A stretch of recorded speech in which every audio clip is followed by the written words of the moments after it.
Hello, guys. Welcome to the second podcast of Amazon Nomads. Apologies for my horrendous camera.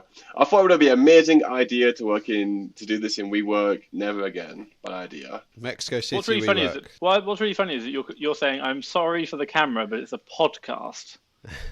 Yeah, but it'll be on That's YouTube. called audio. It's just a YouTube podcast, though. Yeah. Okay, so it's not just a podcast. Fine. Okay, cool. Carry on. A Great start. people seeing podcast. And yeah, so this is the 20th of September, Tuesday. Yesterday, we actually got hit by an earthquake, which was very interesting. So I was actually walking to WeWork around 11, 12. And what happened was, there was like earthquake drills, but there wasn't actually an earthquake. So we did the drills, and then we went back into the building, and then there was an earthquake, which is like so strange. And a bit scary. I saw it on your Twitter. The whole WeWork building, shaking inside. It was mental. Yeah. What was it? 7.1 on the Richter? 7.6 in the main location. That was Well, like seriously 6.5 for Mexico City. Yeah, it was shaking. I was like shaking. I was like moving side to side. I was Were like, you what not the fuck? really scared? No.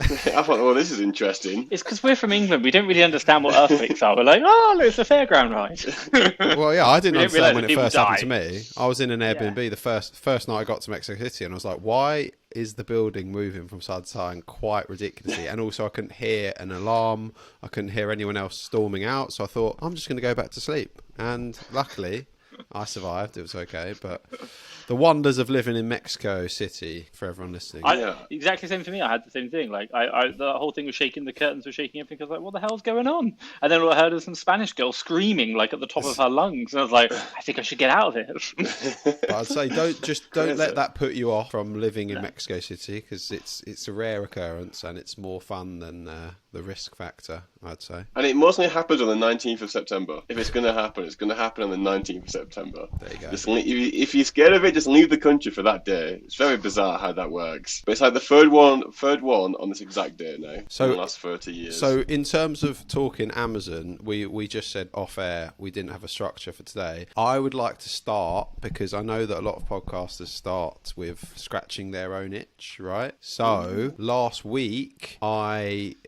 set up my LLC, because obviously last week I was talking about potentially getting into regular OA.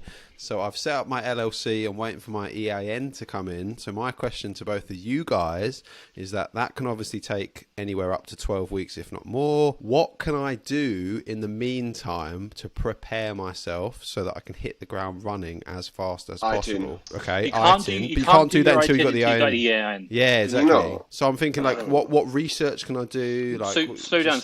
Yeah. Your EIN shouldn't take very long, and the reason is okay. it takes a long time. No, it's something like, I don't think it would take too long. It won't take 12 weeks. I reckon maybe 3 to 4. I think It was they really said- bad when we started. Yeah, they said 10 to 12, but I think that was just them doing damage limitation. They don't want to, It'll be fine. like, disappoint you. But either way, even if it is 3 to 4 weeks, what do you guys, as relatively experienced US sellers now, what do you think I should be doing to maximize my time right now? If you're doing shoes, I'm guessing it'd be like things like learning about it. Number Yeah. 2, like prep center, speaking to them, getting yourself set up with that. Like, all the operational stuff. You can't do financing yet. You can't do your bank account until you got the EIN. It doesn't take very long. If you're going to hire a VA, fine. Just start the process now. Yeah, do you think? Yeah, 100%. Yeah. Because at the end of the day, they can go find you deals. Even if your EIN doesn't turn up for another 4 weeks and they start today, well, they can find you deals for 4 weeks. Half of them are dead, but like, you're getting going. I think you want to speed up the process, don't you? Oh, absolutely. I paid an extra $100 to Yeah. speed up the LLC creation, just because I thought that's time is money, right? So What do you think, Gav? I think you hit that nail on the head. Get the prep center and start sourcing already. Even though you can't buy much stuff, it's about getting the knowledge and that kind of stuff in place now. So when you do have it, you can just start immediately. Okay, so prep- get your team together. Right, so but prep center research, would you just Google prep centers in the US in a tax-free state and email all of them and ask them what their requirements are and kind of just see which one gives you the best rapport, and then like what's your process towards picking a prep center? Other than me asking you That's to, but not an easy question. question. Yeah, I know, but that's why I'm asking it.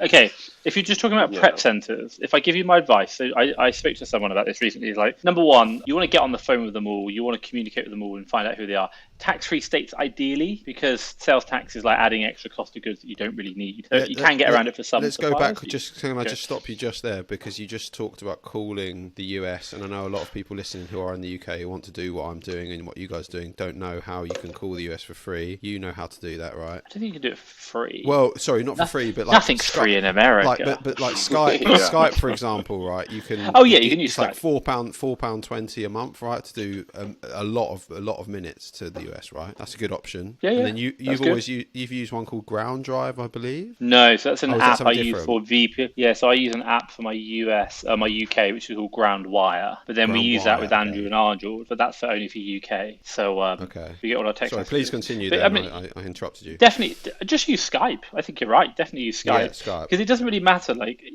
what you're trying to. So a couple of things you're really trying to consider is think about it this way: you're about to spend or send thousands of dollars worth of your stock to these guys, and trust me, I have heard this time and time again where people have done this and the prep center just stops working, i.e., stops responding, stops doing anything. In a completely different country, I know people who've even had to send private investigators to the prep center to get their stock back. The idea is that you want to make you want to make sure the people you're doing with are like responsive, and like you give them a call, for example, see if they answer the phone, how much you have to chase them up, send them an email. You're trying to get a communication. The questions you're really trying to ask are like price per unit. If you're looking to do shoes, do they do it? You're really looking for like, you don't want to hear the yes I do shoes. You want to like, yeah, we do it, and here's how we manage it, and here's the common problems we come up against, and here's how we solve them. Like, don't just take the first answer. Ask them to give you a bit more detail. Gavin, Yeah, so to interrupt Tom then, like, they need to check the sizes, and they also need to inspect the shoe itself to make sure they've been sent the right sizes. Because you might have bought a size 11, and the box might be a size 11, but in the box you might have size 10 shoes. Or the shoes might be dirty or used, so they have to open up the box and then inspect them. Like, shoes is very specific, so prep centers will typically charge a little bit more, because it takes a lot of time for them to sort it. Kind of like, do you go for a prep center that we recommend? I can recommend you to one, but you'll probably have to pay sales tax for a short while. But what I could do is set you up with a sales tax exemption process, which would probably work for like 30 or 40% of the suppliers. That's what I've done till I hit like 80k turnover, and then transition to their 0% tax prep center. I can help you there and help you with the tax exemption process. But yeah, as Tom said, we need to be very careful about how we go about this, because we're from the UK. If something goes wrong, we're in a pretty bad state, to be honest. So we have to be careful. I see a lot of people are recommending like Grandad or like family-run prep centers. They seem to do quite well from what I've heard. I think the reason being is that like massive prep centers like American Warehouse, for example, just deal with so many clients. Has he just disappeared? Bye-bye. Thanks for listening, mate. Did I bore you that much? Wait, Tom, I can't hear you. Sorry, I muted myself. I was Okay. like drinking some water. He's like, thank you so much. I've been nibbling. I've been enjoying this so much. I decided.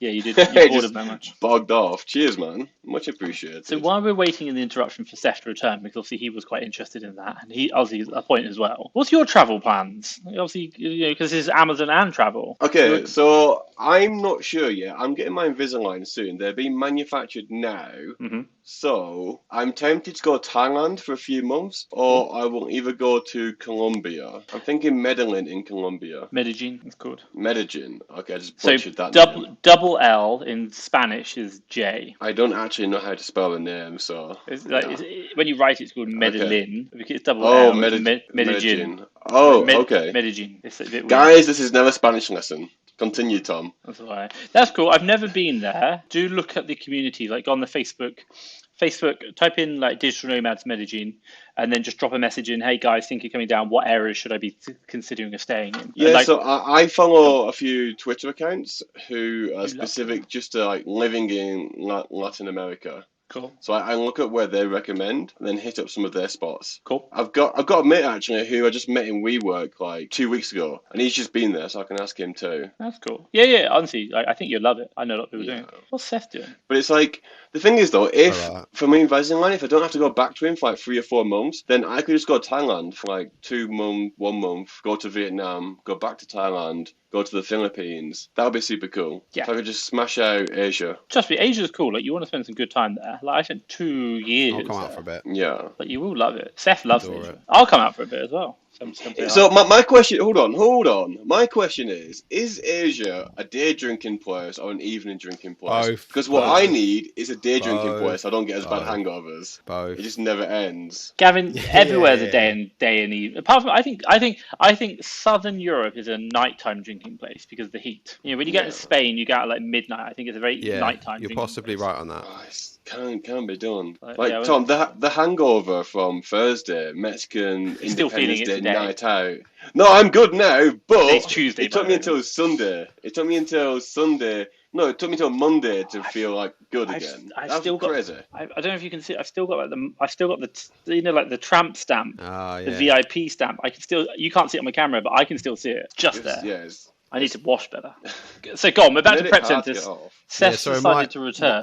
Seth, where were we at? My Remind laptop us. just decided to die, but we were just talking about shoe sizes potentially being different, and you want the prep centre to inspect the boxes, which might cost a little bit of an extra fee. And then Gavin was going to go on a tirade of more golden nuggets that he's learnt along the way, which are going to fill us in. So your worst case scenario is your prep center sending in the course. wrong bloody shoes. Like that will cost you a lot of money because when you get returns for these, customers won't say if they received the wrong shoe. They might say like, wrong size received, right? And what that means is, or they might just say wrong size. Does that mean they've received the wrong size, or does that mean it doesn't fit? Like maybe they bought a size 10 and a size 9, so it didn't fit, so they put wrong size. So it's very hard to get to the bottom of that kind of stuff due to the like, voice of the customer isn't particularly helpful. The prep center has to be pretty bang on in terms of handling these shoes. So to put it into perspective, like a $200 shoe for a return will cost you 15 USD. Like a $70 shoe for a return will probably cost you about 9 USD. So returns for shoes are quite expensive because they're big, which makes sense. So this stuff we got to get good. Like it's worth paying more for competency all the time and customer support, obviously. Okay, that's very helpful.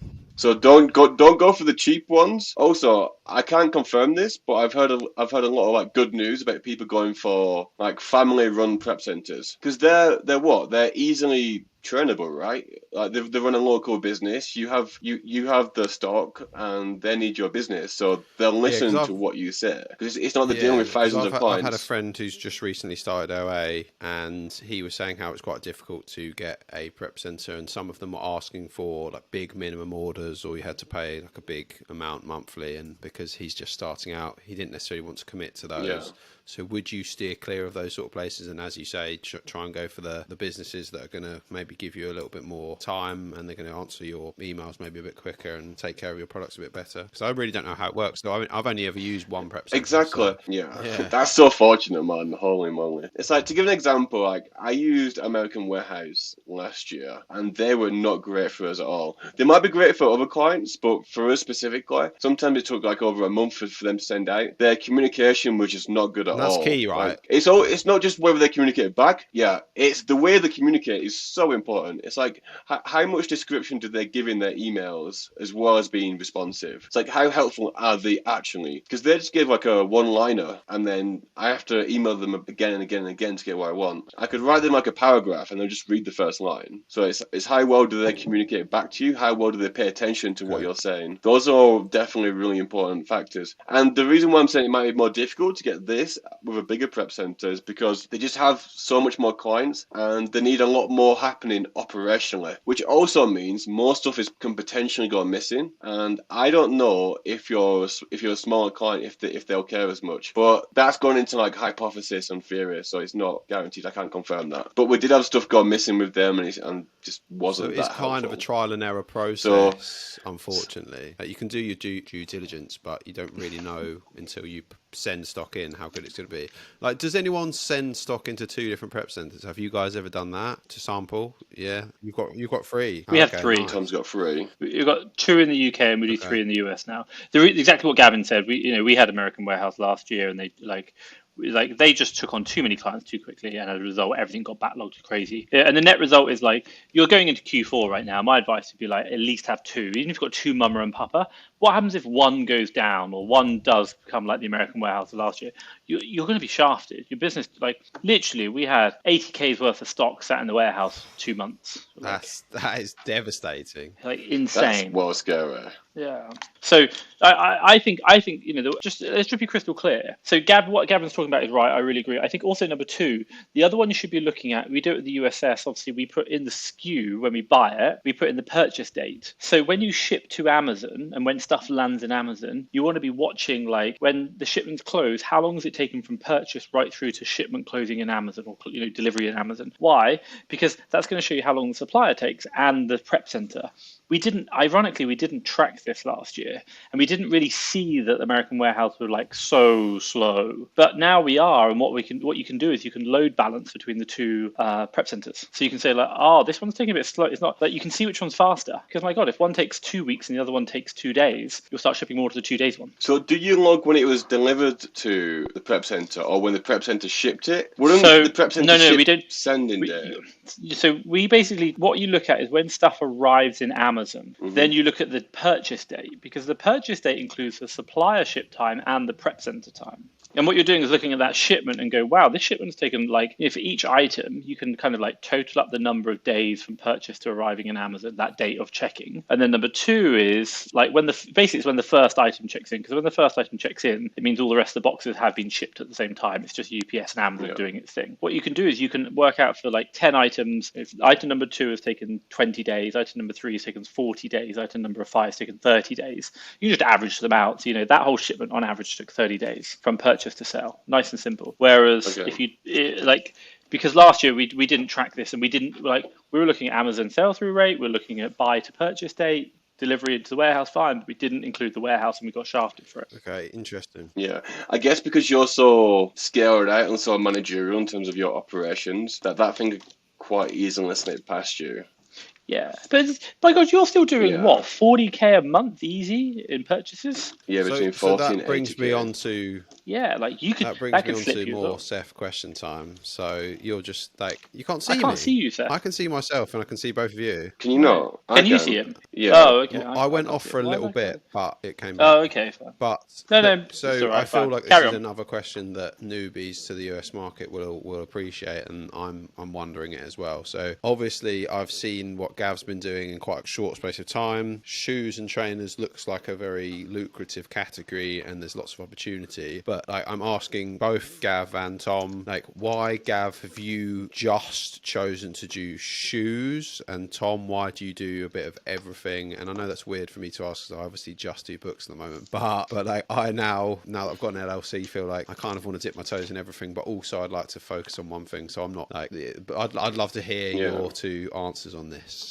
Okay, so the reason why we only do shoes is that shoes I see it as like a high risk, high reward category. There's a lot that we need to do that's very shoe specific. There's a lot of learnings for the team, and there's a lot to do that's happening that we really need to focus on it. And the niche is so big, it can it's not an issue to how much you can scale. So if I can scale as high as I want within shoes, why do I have to go to other niches? But because the return rate for shoes is so high, and there's so much other types of processes that's required, I have to really focus, because if I spread myself too thin, I started doing shoes, beauty, toys, I'm probably going to mess up on shoes. It's just the way it's going to happen. Until we have maybe a year under our belt of just doing shoes, and I'm very experienced with the shoe market, then I will be in a position where I can start moving to other categories. But I see it as being very high risk for me to even consider new categories whilst I'm still learning this one. Because as you said, I'm scaling quite quick, but I'm still very new to it, so we're still making a lot of mistakes that's getting ironed out. And if I was doing all these other categories, these mistakes, would I iron them out, or would they just continue? Would it be harder to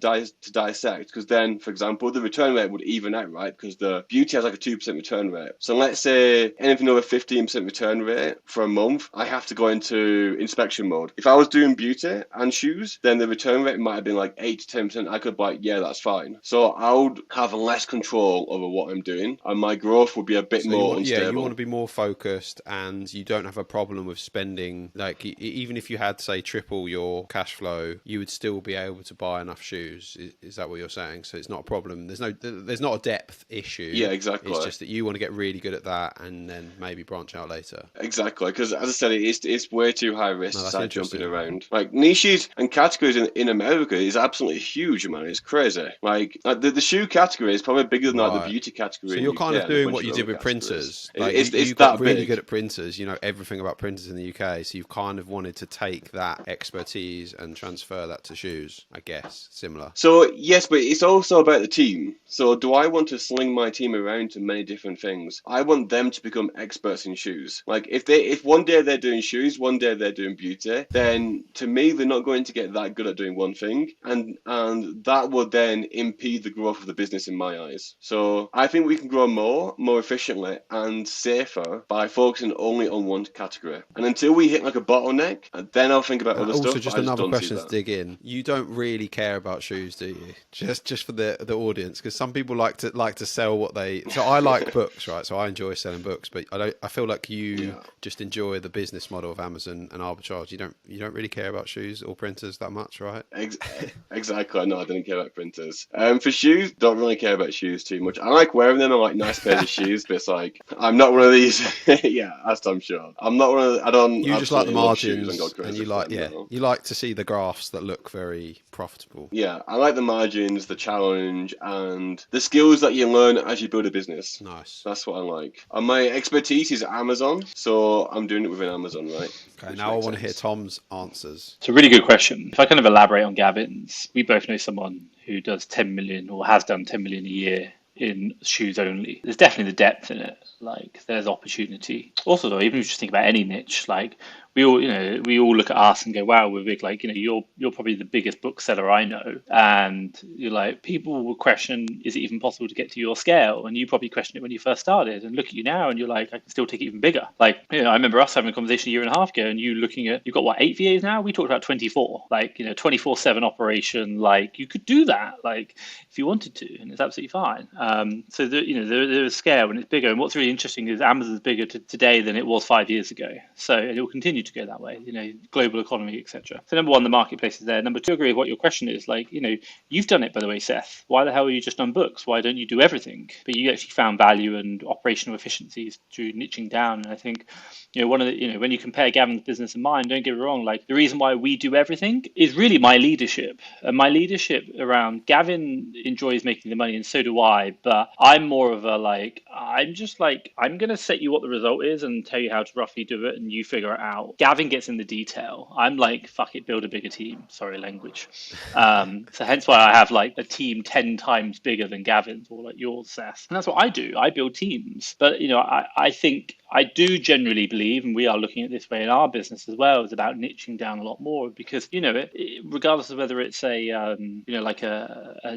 books or anything, is that even in jobs, you get paid for specialism, you don't get paid for generalism. And it's the more specialist you are, the better you get paid, the better money you earn. So I think there is definitely, and like you talked about, Gavin talked about, operational efficiencies and understanding what you do and the way you operate. And I think that's true. And it's something which we're seeing in our business, and you see even in the margin. So I think, if I reflect on it, and even if I say going forward, we will specialize more. If that makes sense.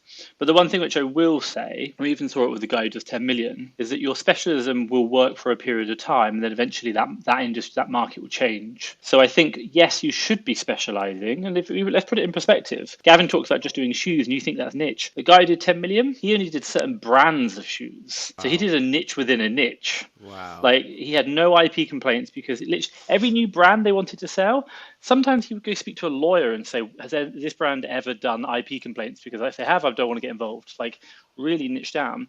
But I do think at an element, when you get to a certain size, you should always like maybe have a couple of team members trying other stuff. You want to diversify. Because what you're going to understand is that the market will never be there forever. One day having transportation with horses was the best thing since sliced bread. Now, sort of Henry Ford turned around and made the motor car.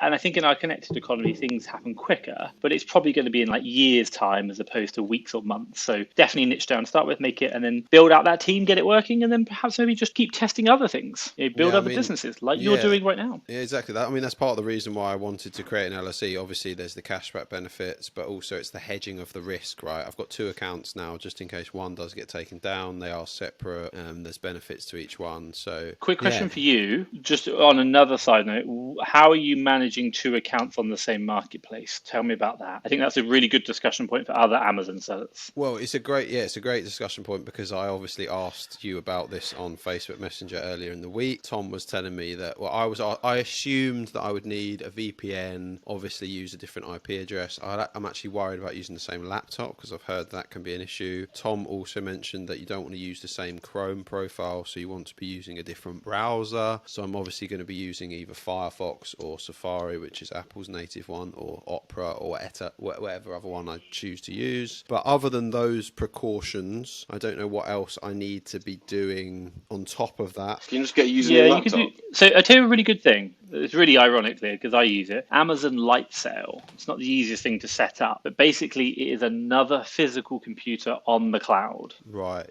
Costs about $10-15 a month. You can create a whole new remote profile. Amazon Lightsail. They are actually the best people who do it, but it's their AWS side as opposed to Amazon reseller side. And the idea is you basically you spin up another remote PC, and then you go into the PC. It does remote desktop, and then from there you use the Chrome window in that. There is a delay, so ideally, like the way I do it is because I've never used it in my seller accounts. Like I never need to be in my seller accounts. I have my main one on my computer, which is UK, but I'm never in that anyway. And then once a week, I log in through the remote PC to my USA one and disperse, and that's it. That's all I do. I never log into the same things on the same phone. They're always, because they're a remote PC, it's different IP address, different Chrome. If you want to know, even if you log in, like if you turn a VPN on, they can still detect if the Chrome browser is the same. Your Chrome browser has like a unique fingerprint because of the Chrome extensions you've installed, the browser size, like your fonts installed, all that stuff. It's a unique fingerprint and they will detect. But I think, look, the one thing which I will say is, let's be really honest here. At the end of the day, you create an Amazon account and you have your ID verification. They know who you are. Date of birth, name. It's quite, it's like I have the same passport for 4 accounts. So all 4 accounts have the same passport. So if you do something bad, it's quite likely they will be able to figure it out. But what you're after is stopping the robots automatically shutting you down. Exactly, because technically, you're allowed to have more than one Amazon account. That's correct. If you have a specific business. Legitimate business reason. Yeah, that's it. Legitimate business reason. And obviously my reason would be one of them's a limited company from the UK, one of them's an LLC, one of them just sells books, and one of them just sells trainers. So that the books and trainers doesn't matter. It's they're physical different companies. Yeah. So that's I'm hoping the valid that'll be reason. enough. Yeah, that's valid. But the one thing you need to understand is the fact that you're like, it even says that you're allowed different accounts in different marketplaces. But it's kind of like if you did something bad on one account, they could still probably link. So it's not an excuse. But what we're trying to do is to stop the automated bots. And when one gets suspended by accident, the other one gets suspended as well because they're linked. That's what you're trying to do. And that will happen if you're logging on the same computers, same IPs, maybe even doing a VPN with one and not the other one. So you want to try and distance them as much as possible. That's why if you watch Me Amazon, he has like 10 laptops in the background and they all have their own like dongle connection. So would your advice be for me to buy a new laptop for this LLC, just to be precautious? It sounds like the simplest. But the question is, if you're going to travel with 2 laptops, you might want to spin up an Amazon Lightsail to start with. Yeah. It's a really simple solution. It's a bit slaggy, a bit laggy, should we say? Yeah. But that's it. By the way, there's no harm. Let's put it this way. The only reason why you really need access to the Amazon seller account is to check if you're eligible to sell. There's no harm using your book selling account to check all the deal criteria. And then like when you've got a list of 10 ASINs that you really like, you quickly just run them through on your remote PC to go, can I sell them? And then once that's a yes, then you can buy them all. But you can do all the book, the keeper checking, the SaaS checking, all that kind of deal criteria checking on your books account, if that makes sense. Yeah. So I actually only need to use a different, the Lightsail. You only need a different laptop to check. My day kind of thing. Yeah. Yeah, just to do. Can I sell it and disperse? That's it. Got it. Yeah, no, that's cool. That helps. Carry on. Back to why diversify or not. Feel like we. What's your thoughts on diversification, Seth? Oh, me. So, obviously, I haven't diversified because I've seen a lot of potential growth and non-saturation in books. But it's more that I've built a team out now where I feel like it's probably just more of a boredom thing. So I want a new challenge. So I could double my team of VAs and get them to buy more books with my software or whatever. But that doesn't really excite me. So I'm probably going to slowly grow my books business as time goes on. And hopefully it will grow by X percentage each year. But speaking to Gav and how enthused he is about US cashback and shoes and trainers, even though he doesn't like shoes or trainers, it kind of it got the creative juices flowing to me, because I just thought, and obviously you guys have talked about the person who's done 10 million, and I've got another friend who's just started doing it, and he's really loving it. And I've never done regular OA properly. I've only kind of done RA in the UK, and obviously got banned. So I thought it would just be a nice extra thing for me to add to my arsenal of skills, because it's good. I'm sure, Gav, you've probably learnt so much already just doing the US side of things as opposed to UK, and you've probably become a better entrepreneur from the last 6 months. So that's why I'm hoping that I can broaden my skill set. That's the main thing, really, and obviously make money. Yeah, absolutely. Let's face it, I'm obviously wanting to make some money. Yeah, you're not going to need to lose money and learn. Yeah, like as Tom disappears. I mean, I assume he's interconnected. Is his connection a bit flimsy or something? It seems like raw. I think it might be, because did you out. see his face was a little bit? It stayed for a long time. That usually means that his connection's not great. Yeah. Sorry, my browsers decided. All three of them decided to just shut down. So two people on the same call. Now you're better quality, Tom. So that's good. It doesn't matter because it's uploading. Carry on. Right, okay. Yeah, cool. No, we were just saying how I'm wanting to broaden my skill set as an entrepreneur, but obviously wanting to make some money, because it sounds like shoes, you can make quite a lot of money, and it's just, well, I want to make that cash, but also I want to become a better entrepreneur, a better human, and also don't know what can come from this.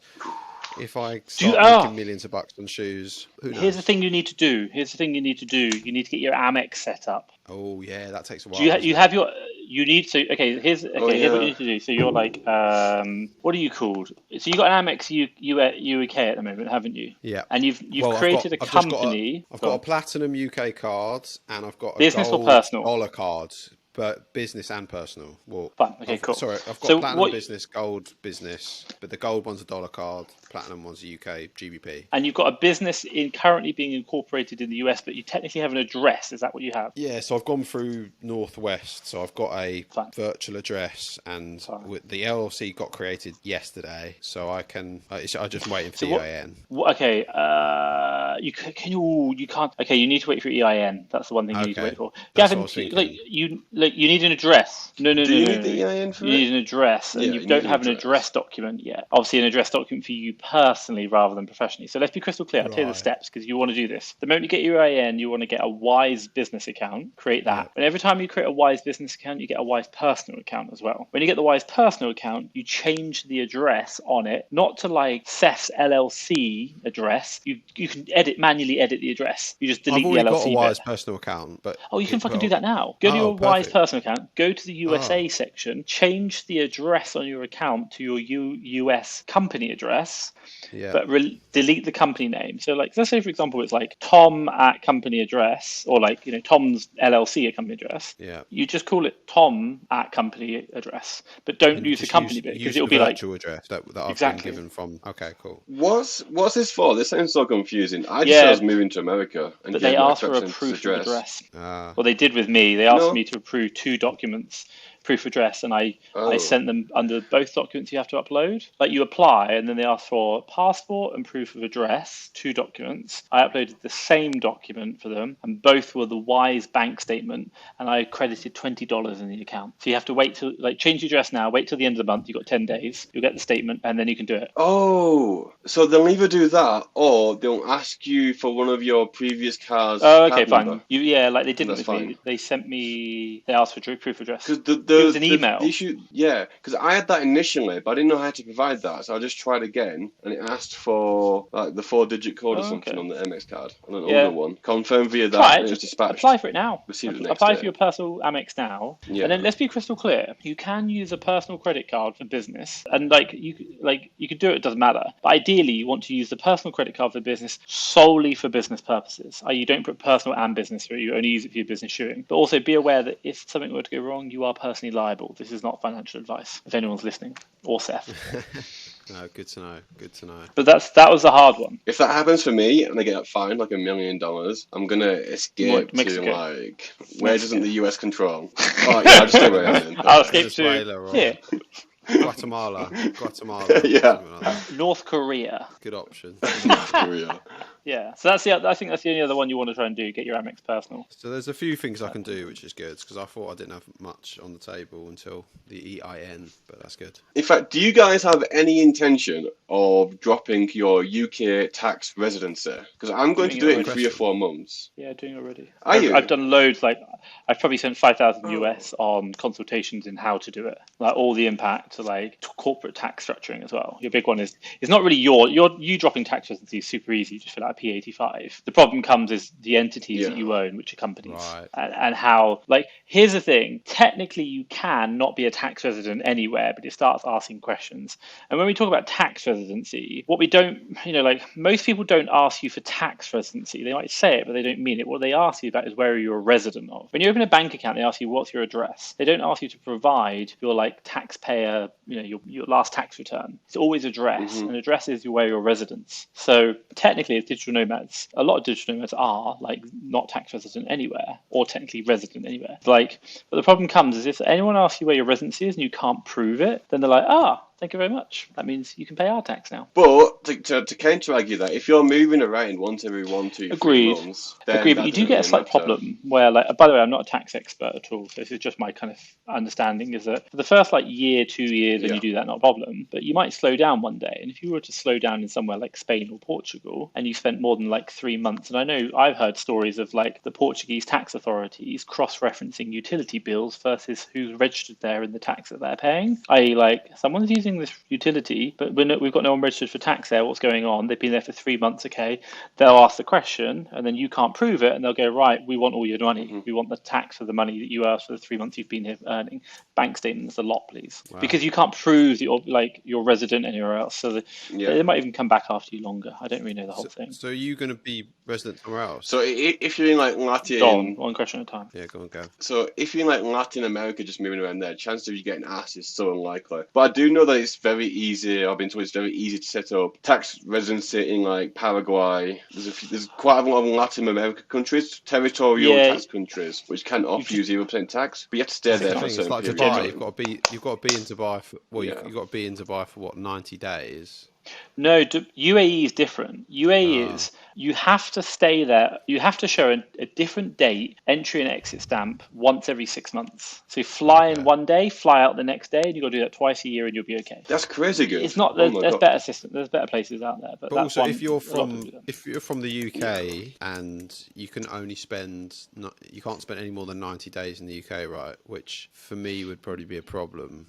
I think that's one of the rules of certain. There's what's it called? It's like it's called a statutory residency test. It's on the HMRC's website. It tells you how many connections you have, right? And you'll see. But that's basically UK summer. Then you can leave. Well, UK summer's like 2 weeks. You can just fly in for 2 weeks, and the weather turns good. When the Daily Mail reports heat wave coming, get the plane ticket booked, stay in France or something, and enjoy the Spanish or the continental weather. I'll be coming next year. That's a good shit. You can just hop in and out because the UK is cold most of the time, so we don't need to be there for much time at all. I'm not looking forward to January and Feb. It's gonna be horrible. When you leave? Well, I've got a lease here now, so I'm stuck. I'm trapped. So this is called the Amazon Nomad podcast, of which, like, by the way, I have a lease in Mexico City, but like I've travelled more this year than I have in any other year, really. Okay, so let's put a positive spin on it. As soon as I get the shoes to $50,000 net profit a month, then I can go wherever I want, can't I? So it's fine because I'll have so many Amex points. You should have that done by. You should have that done by January. It's like, okay, there you go. I'll be $1,000 a month.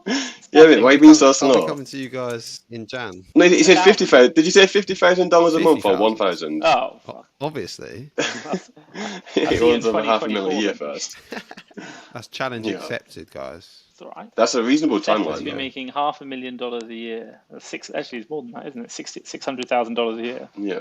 Well, don't get me wrong. I can find some very lucrative shoes that you guys haven't found. I get it, but like, let me ask you the question. Like, Gavin and I do like making money, but I don't think Gavin and I think money is the only thing to be doing in life. There's so much more. Mezcal. Like, I would rather sacrifice 10,000 of that goal and say, you know what, screw it. I'll go live in Thailand for a bit and have some nice weather. Yeah, absolutely. Why? Absolutely. You're not happy happy Absolutely. with January and February. It's miserable. Says the Yeah, guy so who I'll be can gone travel, then. runs an online business. Why are you I'll be not gone gone? Why are then. you sitting there enduring it? No, I won't. Well, we're not there yet, are we? At the moment, it's still relatively warm. I'm going to Greece tomorrow for 2 weeks. I'm still travelling around. It's just. I would spend We're gonna all of see. October, November, up until the 15th of December in Thailand. Come back for Christmas, and then bugger off for New Year's Eve and do Koh Phangan. The full moon party on New Year's It's Eve. the World Cup, though. Wait, where's guys. that? So December in Koh Phangan? London's going to be great. Koh Phangan in Thailand. You do the full moon. Is it party. good? I've never been, but I've seen loads of things. All right, It's really guys, cool. we're It's going to great fun. Thailand. UV It's rave great fun. party. Are we going, guys? It's Let's great go. Google it. No, we're Google it. going. I don't need to Google it. Let's just go. We can Google and see it. Gavin, you drink buckets there, so it's like about £10 or $13 for a bucket, and What it's the heck? loads of Red Bull, loads of alcohol. That's expensive, bit of by the way, in ice. Thailand. Yeah, exactly. That's expensive, but it's actually it's like a sand bucket that kids use to play in the sand, but you just drink Very a normal. massive drink, That's and insane. that gets you quite drunk for a tenner, and then that's just all they serve at their full moon parties, and it's great fun. Let's go. You'll enjoy Have you it. done it, Seth? I did the half moon party because I wasn't there for the okay. full moon, but the half moon was very enjoyable. Don't remember much of it, but I know it was good. Okay, but we can get like Emirates first class all the way there to then drink it out of a sand bucket. Perfect. Yeah, pretty much. And live in Great a way of tent for putting the it. night. Yeah. Living the dream. Luxury flying, then you're sipping cocktails out of a sand bucket. What more could you want? You'll get an infinity pool for about £15 a night, though, and it'll be really plush. So Wow. it's- I looked on Booking.com in Bali. You could book a 5-star hotel for £1,000 a month. Whoa. It was crazy. Yeah, it was just off the island is of Bali, crazy. like literally one of the islands on Bali. It's really incredible. I was like, wow. Mexico, That- Mexico City is not as cheap as people think, is it? It's definitely cheaper. It's the capital city. I'm just saying. it's because everyone's come here from COVID as well. That's why. Oh, yeah. It's saturated, isn't it? It's over. It's a capital What's the word? city. It's Yeah, like it's oversubscribed. That's what I was going to say. 22 million people, fifth largest city in the world. Yeah, I probably agree with you on that one. No, And okay, everyone wants to stay in Roma Norte and Condessa, which is where we Hey, go. Seth, get this, man. So Blanco. I'm staying in a hotel on Thursday for 30 days, like a deluxe suite, for cheaper than a bloody Airbnb. And I get breakfast every morning. Like, what is going on? Like, You get, so you get excited. your bacon and sausages. And it's actually closer to WeWork than my house is. And I'm like a 5-minute walk from WeWork. Yeah, it's crazy. It's crazy. It's just so Living the insane. dream, guys. Living the dream. Yeah. Gavin's got his priorities right. He's not enduring the English weather in January or February. No, screw that. I'm not insane. I'm not yet either. We're not there yet. So. Seth, you run a 7-figure-a-year business, and let's be crystal clear, this is more than Gavin right now, and you have the highest margins out of all of us. Probably like And double. you're the one enduring the horrible weather. I think Gavin and I got it wrong. Yeah. We're too loose. Like Yeah, but I want to. We're living the dream, I want man. to pummel that. I want to pummel that money into shoes, so I don't want to spend any of it on me, right? we're talking like $2,000 a month. It's like nothing. But, yeah, okay. And by the way, anyone Granted. listening, I'm not saying like $2,000 is nothing, but relative to like the kind of margins and money that a 7-figure-a-year seller would be making more than our revenue, then we'd be like that's like we make more than that in cash back, let alone in profits in the business. It's not bad. It's food for thought, but we should probably circle back round to something Amazon related, so that some people can Yeah, some... get your cashback account set up as well. That's the other one. Yeah. Oh, good one. That's a good one. What are the cashback accounts? Top Cashback, Rakuten. Rakuten, That's all we use. Be Frugal. We've used. What's the other one? There's one Yeah, more. I've I got like as well. Be Frugal. I like Be Frugal for book. Retail Me Not. We haven't actually got anything tracking on them yet, but we have got an account with them. Retail I'm in the US. Me Woohoo. Not. Rakuten. I mean, I think 4's enough, isn't it, really? Yeah. To get set up with them, you just need to have your LLC name, and that's it. Who? What? The fucking Rakuten? No, just with any cashback site, you just need to have... No, you just have your name, to- email address, and Oh, name. okay. Definitely don't Right, put your company okay. in there. Oh, and obviously you can have more than one account because I've obviously got already a Top Cashback and Be Frugal account, but I assume they won't mind if more than... No, Top Cashback don't care. Just I use- have 4 Top Cashback accounts. Use Oh, use right, the same perfect. account. It doesn't really Yeah. matter. Oh, right. You don't need to Okay, create yeah, new makes ones sense. and that. Yeah. Oh yeah, it doesn't really matter at all, does it? Yeah, because it's not going on the business. Top So I Cashback only need even to emailed create me Rakuten. and said, Top Cashback even emailed us and said, guys, you are using Top Cashback so much. You're one of our VIP customers. We'd love to speak with you and see how we can make the service even better. I was like, I'm Wow. not Yes, just ignore that one. It's like You're open gonna shut me ticket, down. yeah. But like, they just love think us. You're They some love- shopaholic. Nah, they know what's going on. Well, they're not complaining, are they? Because you're making them money. They get a so- cut. Yeah, Yeah, exactly. you're making them bank, absolute bank. So yeah, opening up your cashback sites. That's cool. Download your Honey Chrome extension, etc. Here's a top one. No, give you I'm a gonna top hold two. on. Top- I'm gonna go against Honey. I don't like it at all. The reason being is that it interrupts top cashback tracking. We've had a big issue with tracking on top cashback and using Honey. I'll tell you a top I've had tip. that as well with Be Frugal I'll tell you a and top tip. Cashback. I'll tell you a top tip. I'll tell you a top Okay. tip. Create another Chrome profile, install Honey on it. You ready? Mhm. And then every time you're about to do a checkout, open up that browser with Honey and see what the codes are, and then use the code only, not the Chrome extension, in the browser with the top cashback. Do we do that right now? Kind. No, because it's the Chrome extension is killing the tracking link. Yeah. That's what's going on. Okay. Okay, you want the top cap? You want the top tip, Seth? Yeah, the top tip absolutely. is get like some top. Go find a list of 100 retailers' shoes, and then do a historic search for the voucher codes for each supplier. Old voucher codes generally have a pattern, but also as well they might still work. You're not doing anything else right now. That's smart. You're right. Wow! Actually, I was gonna. Gavin said I was smart. What? gonna rebut I don't it. insult you, man. What the heck? Falling off my chair. No, in shoes. No, I'm working 10-hour days, Tom. Okay, stop. Whatever. Disrespecting me. Yeah. I've seen your With bloody tequila going Instagram. through your veins. Yeah. Is that booze there? Yeah, Is that Gavin whiskey? and I- Single malt currently. Well, I forgot this call was even on, so I've obviously had a couple of beers. but- Standard set. He's just going to go run a marathon afterwards, isn't he? Because he fancies Yeah. it. He's bored. Mental. You can burn the candle at both ends. Was it Okay. last week you did the marathon? Yeah, it was this time last week. Yeah. So if anyone Few doesn't hours know, Seth had been on like a 2-month bender, drinking non-stop, literally, and then jumped And- into a marathon. No, and my brother got married on the Saturday. We'd obviously had a big party, and then the Sunday we had a big roast, which was a hair of the dog roast. So obviously there was a lot of drinks that went down on the Sunday, and then I also had a lady around on the Sunday night. So then Monday I was very hungover, and then lady boy, and then Tuesday I thought, why not run a marathon? And I ran a very respectable timed marathon because the only obstacle is your mind, guys. So we'll And then leave it on a he self-improvement thing. finished the marathon and then did the bloody podcast. A mentalist. Yes, and I'm on a standing desk, everyone. So yeah. So let's just, be clear. If you can't go on a 2-month bender, watch your family get married, have a roast, have a ladyboy round, and then do a marathon, you're not right for Amazon. Fuck, I'm gonna leave. I don't think I can do that. Different level. Different Like, level. just one day of boozing knocks me out for like 2 or 3 days. I know you're always drunk 3 days later. You're still feeling it. Yeah, it tastes like because the hangover lasts like a day, and then your sleep is a mess, and then you go back to like being your usual high energy self like 3 days after. Seth, do you That's take a limiting belief, Gavin. what That's a supplements do you limiting take? belief. Seth, Limiting belief. Seth, when I went to Just get my bag, hold on. oxygen- When I went to get my Oxygen, bag, electrolytes. no, when I went to get my bag from Tom's missus Deanna, the first thing she said was like, "You just look awful." The first thing she said, I couldn't even like. It was like I was trying to cross the street. I couldn't cross the street because there was tanks in my way. So I had to like walk the other way, get an Uber there, and then just to get a bag, man. And I was still smashed at the time. Gavin, I'll you tell you really what. don't handle alcohol very well, do you? Like in the Gav, hangover. you look a lot more attractive this week. The beard trim is doing you a lot of favours. So well done for that. His hair was slick last week. The women were on fire around him. That's just what we do, mate. When Also it's time well. to go. He's about a foot taller than everyone in Mexico, so It's just, help. so why would you so well in it, Seth? Do you prefer the Mexican women or the English women? Terrible Seth question. prefers all women. Oh, women. Okay. Well, ladyboys clearly. Sorry, yeah, we got that I'm wrong. special. Hence why it's going to tight end. We could obviously edit a lot of this. Nah, let's keep it real, man. Come on, no editing.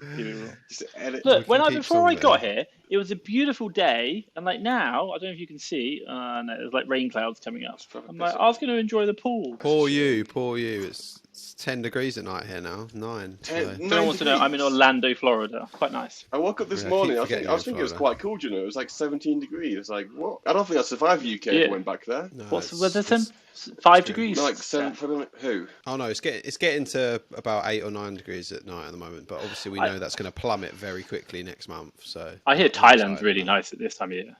Thanks for that. I just need that VA to find me the first Oh. class flights to the points. Well, that's not very hard. So we are going to Yeah. the full moon party in Thailand, yo. Yeah, and It happens everyone 12 times a who's year. listening is invited. Yeah. Mastermind. It happens 12 Free times a year. What? mastermind. Does it actually? It's a bucket mastermind. Does it happen 12 times a year? Right.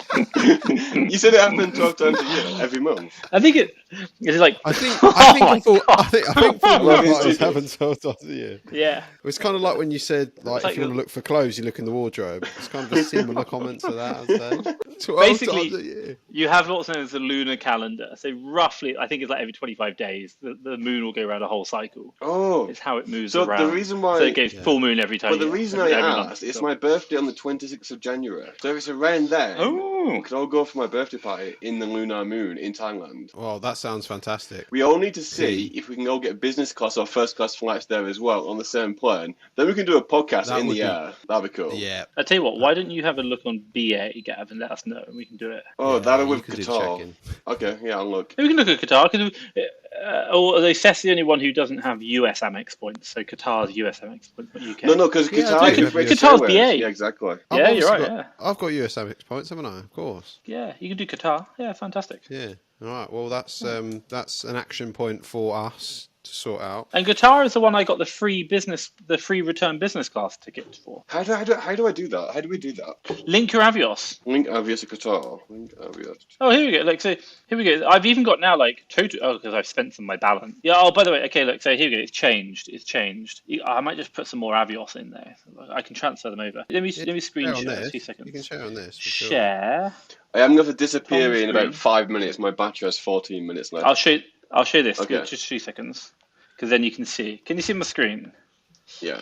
So voila, here I'm on Qatar. So look, when you log in, you link your Avios. So I've got my Avios there. You can see, and you kind of have these like little awards. So like you've unlocked free economy first class return. You've unlocked a business class one way. You've unlocked first class long haul. Oh my god. Qatar first class. This one here this is first class one way. Argentina, Brazil, Canada. I think that's from the UK. Is that That's just showing you long-haul. what you've got with your balance, though? It's not. You don't Yeah, have it all says four how of it those. is. No, 31,000 Avios needed to Oh, unlock. got it. Wait, you And need, then here is like first class return. you need an actual balance of that. Well, let's go. If Let's go that's- to Algeria, guys. Let's all go to Algeria. Why not? Oh, yeah. Can't you wait can- for that. I don't really That'd know be how many. amazing. I might get it wrong, but the idea is to say that like Yeah, that's it just says the you've equivalent. unlocked something. What does it say? Let's click on it. But then the idea is it's saying you're like, oh, you can get. I wouldn't mind first Is it the class. total amount of Avios points in your account, or do you need an actual amount of balance? I think it might actually be like spending your points. Oh, that'd be so sick. Yeah. Well, First I'm class. in. I don't know. I'm in because I will There be. you go. I'll be white as a sheet by that point. There we go. We can get you a 10. So we talked a lot about Amazon USA getting started, some steps to do, and I think we just ended it with some travel advice as well. And we could be doing a first class bucket beach drinking session in January. Let's go. That's it. Nice it. Mastermind for any of the people that clock onto that. So If anyone wants to join the mastermind, you've just got to buy action a bucket on the beach. That's the Yeah. requirement. packed. Just buy us a bucket. Buy us a bucket. Not and then- Gavin, he can't handle it. Seth's fine. No, I actually like some sort of like electrolytes or something before I sleep. Or like a hangover patch. They actually work quite well. There you go. Go for We'll a get some run. hangover patches for Gav. Go for a run. Next week we're talking about hangovers, how to deal with them. Okay, let's do it. And potentially hub staff because we wanted to talk about that last week. Oh yeah, hub Good stuff point. next week. All right. Next week, and we'll think of a few extra things. Yeah. Right. Should we call it there? Call it a day. Yeah, I think so. Yeah. Thanks guys for watching. Stay tuned Stay for next episode. Hit subscribe next or week. whatever it is. Bye. Yeah. Cheers. Bye bye. Ciao. Yeah, down Ciao there for now. somewhere.